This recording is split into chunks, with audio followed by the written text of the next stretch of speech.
Samantala, sa EDSA Monument, patuloy na dumadagsa ang mga tao kaugnay ng isinasagawang pagtitipon po doon. Alamin muna natin ang detalye niyan mula kay Larry Biscocho. Larry? Yes, magandang hapon, Ate Weng, Ate Laila.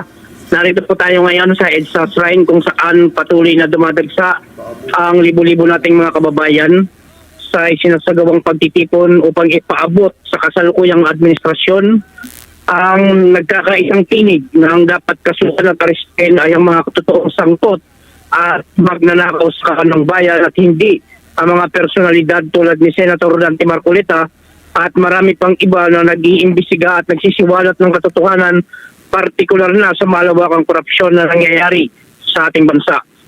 Nakaantabay naman ang persa ng PNP upang tiyakin ang kaayusan at seguridad ng isinagawang pagtitipon. Ate Beng, determinado ang ating mga kababayan na naririto ngayon sa EDSA Shrine dahil sa kabila ng masungit na panahon at malakas na buhos ng ulan ay hindi nagpatinag ang ating mga kababayan kundi patuloy ang pagdating ng libo-libo nating mga kababayan hindi lang dito sa NCR kundi maging sa iba't ibang probinsya. Mayroon ding inihandang programa ang mga organizer ng pagtitipong ito kung saan sa kabila ng masungit na panahon ay makikitang nag-i-enjoy at sumasakay pa sa pagkanta ang ating mga kababayan. Ilan sa mga personalidad na ating nakita dito sa EDSA Shrine, sina dating Congressman Mike Defensor at Vice Mayor Attorney Harold Hospicio kung saan suportado nila ang ginagawang pagtitipon ng ating mga kababayan.